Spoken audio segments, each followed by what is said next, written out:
Hello, world. I go by the name of Joffey Joe, and this is my show. Call it how I see it. And in today's episode, I just have a couple of things I want to talk to y'all about, right? So, this first thing I want to talk to y'all about has to do with something that happened 2 nights ago. And for y'all that are watching this on Thursday, I'm talking about Monday night. And I'm talking about the sorry ass Eagles, okay? I've been holding this in for a little while, and I usually do my Eagles takes at the end of my show. But this time I cannot wait, and I need to put blame because blame needs to be pointed at in terms of someone taking blame. Is it just one person? No. It is a team sport.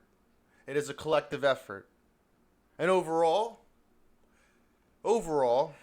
from what I watched Monday night and that I'm still very frustrated about, because this has been going on for 3 weeks. Not even just in terms of how we lost on Monday, but just the effort and the display that Nick Sirianni and his coaching staff has put out there. It's just been a sorry ass effort. And I'm really tired of watching it. I am. We went from a Super Bowl contending team, possibly the best team in football, to a laughingstock. A joke. Right? Sunday night, that joke was the Cowboys. And then one night later, the Eagles played football, and then they became that joke. The NFC East is not respected. And we're the whole two teams that come out of the East for this playoff push in terms of the Dallas Cowboys and the Philadelphia Eagles. There's no respect being pushed our way. And this is the crucial time. It is. And it's hate to say it in this type of manner and fashion, but I don't know who the Eagles are. I don't. I know that their defense struggles in the secondary. I know that James Bradbury has regressed at such a high level from being a Pro Bowl player last year. I've noticed that our pass rush is not getting sacks like they did last year. I've noticed that we are injured. But injuries come with football. And it takes good coaching to have replacements ready to play. So, mind you that we do have a new defensive play caller who is still running the original defensive play caller system, which is really odd and weird, but it is going down because it is the Philadelphia Eagles. There's still a lot to take in here. And the Eagles still have everything in front of them to win. This Christmas, I will be going to the Eagles game against the Giants. And boy, oh boy, I hope they show up. We're a double-digit lead favorite. And coming into the Seattle game, we were favored into that game as well. Started off at 6 minus 6 and ended up being 2.5 to 3. But none of that mattered because we lost. It doesn't matter when you lose. So, who is to blame in this situation, right? Whose fault is it really? Is it Nick Sirianni who keeps going in front of the press and saying that it is his fault? Like a responsible leader would. Or is it the people that are actually going out there and playing? Is it the individual efforts? Are matchups not winning? It's just very, very frustrating, yes, but it also sheds light to a lot of other issues. Preparedness and conduction, as Jalen Hurts said that after the press conference, that they have to want it, right? He still sees light at the end of this tunnel, and they just have to want it. But from what I've watched, for most part of the season, I've watched a team that has gotten by, and now we're at the point where other teams that we've played in the past couple weeks have showed urgency to the point that we could not keep up with. Jalen Hurts in his last 5 games hasn't posted a QBR over 60 ever since the month of December started, actually dating back to the last 3 games. His QB rating is abysmal 71. He has more interceptions than touchdowns. And it's clear that in this offensive system that is ran by Brian Johnson, who is still under a lot of scrutiny for his play calling, has regressed.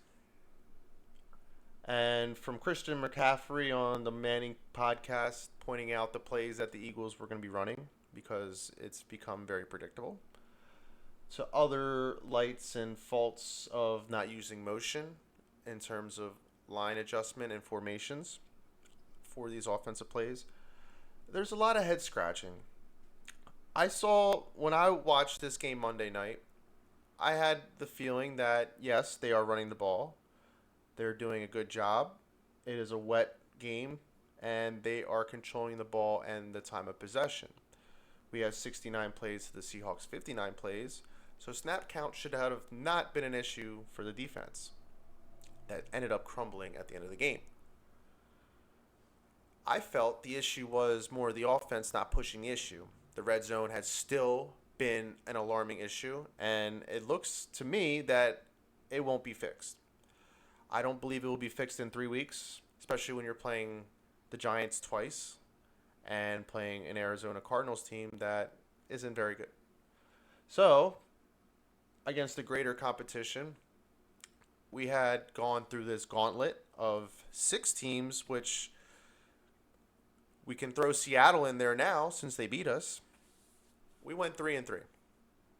It started off promising, but losing the last 3 was very discouraging, and it is leaving me in a state of pessimistic views and almost to the point where I don't know what to think of this team. I do think they had the talent. I really do.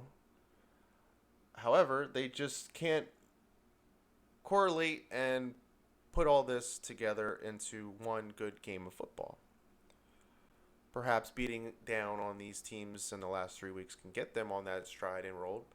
But for the most part, for what they had been manifesting all year, it looks like they have dropped the ball. There is a lot of alarms that have been rung. And I am sure that Mr. Nick Sirianni, who likes to flex his voice, has said enough at practice to at least try to wake these guys up. But it takes 2 to really bring out that effort. You can say whatever and yell whatever, but if it doesn't translate into the effort in the field, is that coaching? Is that lack of leadership? There's a lot of question marks. Some of the question marks I had in terms of our offensive leader, Jalen Hurts, who I had pointed out has not looked very well in the last 5 games, if you really look at it. I had questions about his decision making, okay? He's missed open routes. He missed one open route for a target to go towards a man-to-man coverage with A.J. Brown, which was a ball that was underthrown. He threw a ball to Quez Watkins, who hasn't caught the ball in probably since week 3. But he took that chance on a deep threat route, and there was a hold, but it wasn't called, and sometimes that happens. Unfortunately, that turned into an interception. I don't understand where things went left when the intermediate passing game was working and the running game was working. I don't understand why the issue of trying to press the ball downfield became so prominent into their decision making at the end of the game. It was very baffling to me to watch. It was very hard to watch, and I steadily shook my leg and just absorbed what I watched and did not like it. It left a bad, bad taste in my mouth.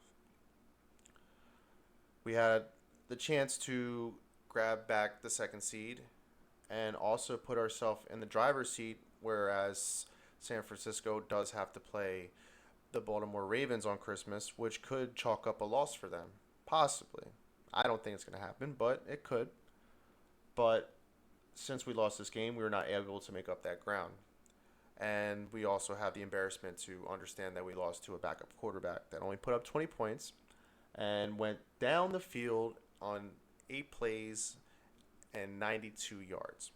So where I want to put most of this blame at, which some people want to blame it on Matt Patricia, okay, but overall, he held the Seahawks in check, I felt. He held them to 297 yards total, which is a number much lower than what Sean Desai and his defensive play calling was giving up, which was at 426 yards per game, which is the highest in the NFL. I felt Patricia did better. I think there is still a lot of issues. I think our front four is, like I was iterating in the beginning of this podcast, has been having issues getting pressure.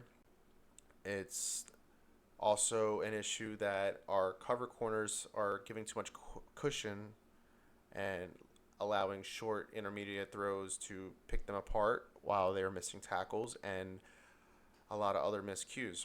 I felt that Kaylee Ringo and Josh Jobe, other than his one pass interference, which he seems to be good for every time he's in the game, and even Eli Ricks, I felt our young corners played very well. I feel that they could be possible replacements for James Bradbury, which I really hope that happens, and Darius Slay in the future. However, this is the now, and we need to figure out things now. I think these guys can hold down the fort if need be. I do think James Bradbury, since he was torn and picked apart in that last drive by a backup quarterback who has not had much success in this league, I think it is very alarming. I do believe Sidney Brown also has not helped his cause. After a promising start of the year, I have seen him regress a lot as well. Steps slow in coverage and misses a lot of tackles in terms of his aggressive nature of initiating contact. There's a lot of red flags. Will they fix him? Who knows? I don't think even if they do show up in these next 3 games, I don't think it gives enough room for me to become more optimistic about for this Eagles team in the playoffs when they do play better competition. Barring none, if we do end up the 5th seed, I think we will have a favorable matchup against any NFC South team, even if it is the Buccaneers, who are playing much better football. So, time will tell, and we will really see how resilient this team really is. I still have a lot of questions, and I don't want to see a team this talented that had everything in front of them go to waste and become just a big laughing stock for everyone to point fingers at and laugh at. We are better than this, and I hope things can change. Because if not, Nick Sirianni, you should be on the hot seat. Because honestly, going from the Super Bowl to having this to protecting your boy, Brian Johnson, you didn't want to... Nick Sirianni last week told the press one thing and did the whole other thing in terms of switching defensive play caller, okay? Now, you said something in the same nature of protecting your boy Brian Johnson as the offensive coordinator, okay? And this has been an issue all year. If you haven't looked in the red zone, it's been an issue. I don't know why the field shrinks so much for the Eagles not to score, especially when you have a running quarterback and you have a tight end that's 6'7". It makes no sense to me. Really doesn't. I think most of these issues do come in the red zone, and we need to score in the red zone, all right? You need to drive down the field and get the ball in the end zone, okay? That's what it comes down to. You need to put up more points. 17 points isn't going to be enough, all right? So there needs to be a lot fixed here, and if you're going to lose like this, lose it now. Otherwise, you're going to be one and done, and we're going to just be like, well, that's what we expected. So this is on you, Nick Sirianni. It's on you, Jalen Hurts, and James Bradbury, who I think should be benched, all right? And that's how I got to see it.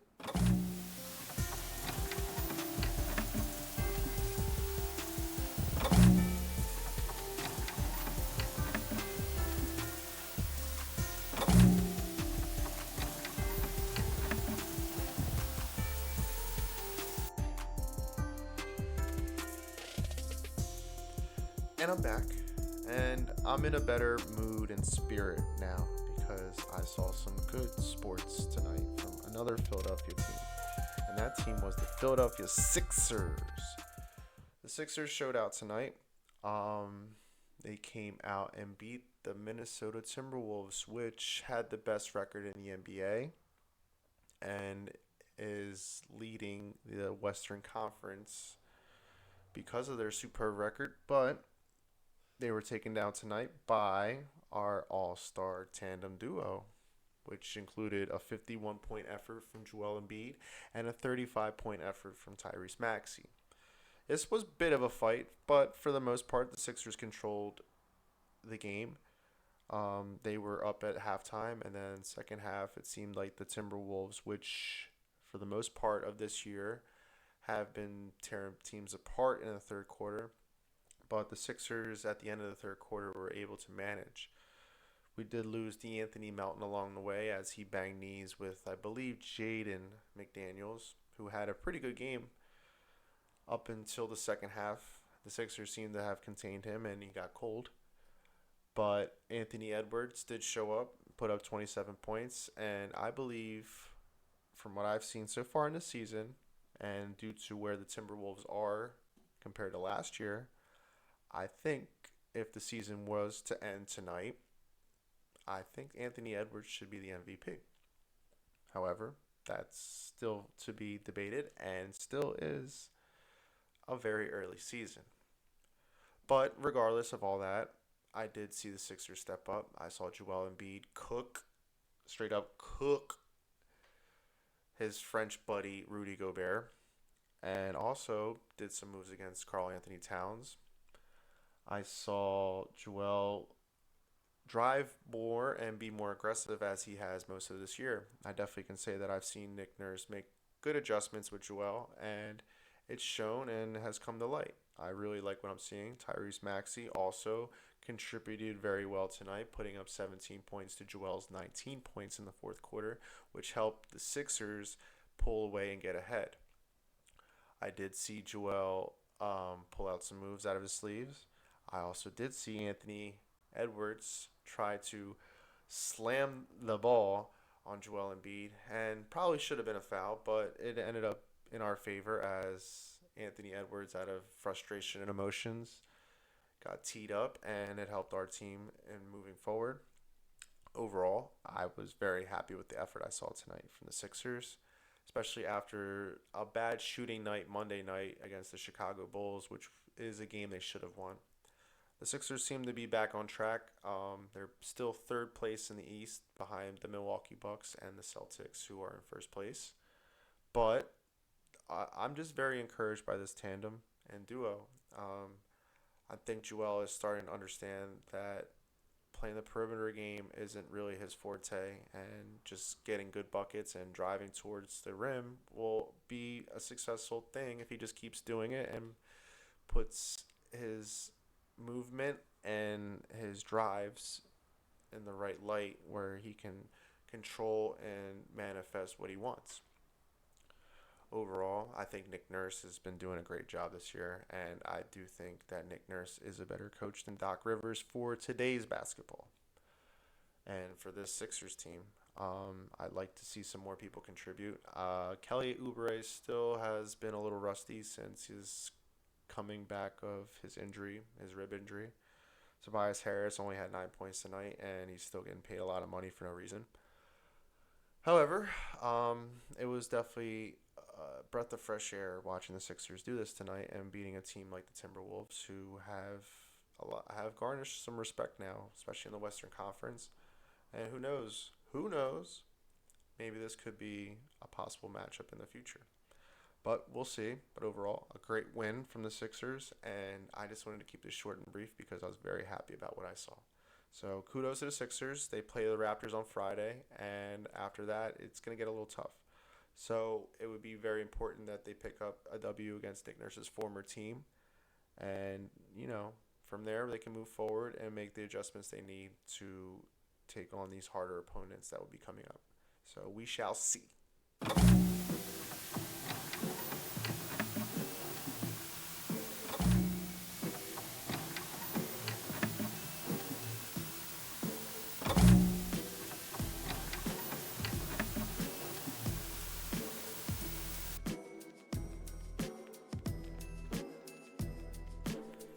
I'm back, and on this take, I am going to talk about the team that I find to be the most fun to watch right now in Philly.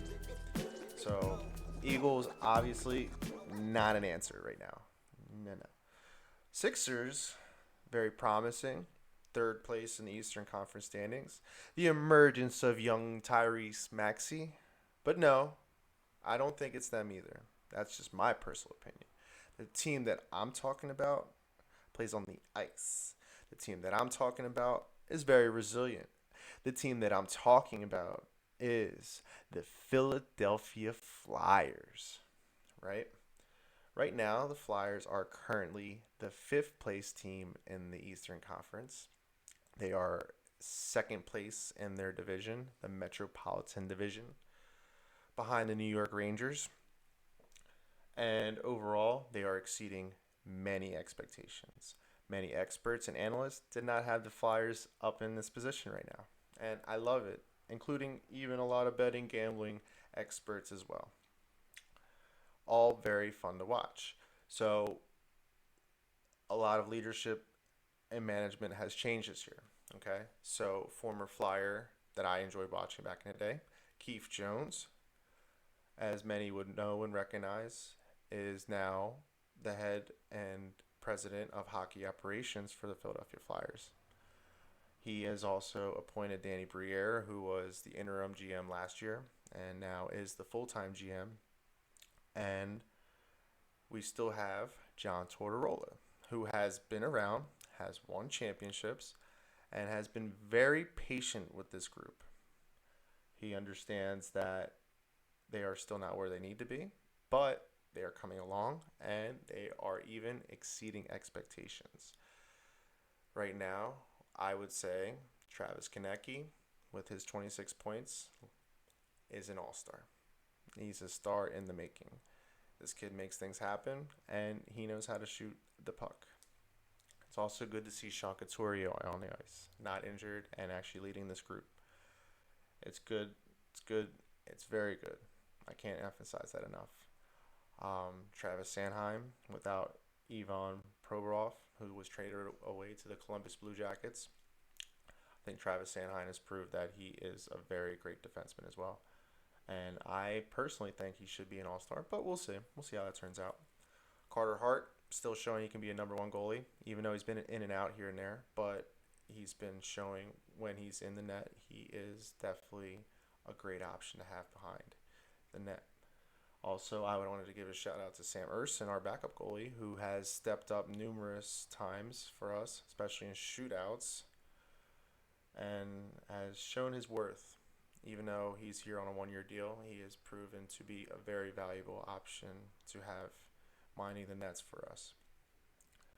Other players like Owen Tippett and Joel Farabee, great contributors and doing their job. You're starting to see Morgan Frost come around, which is definitely a big bonus.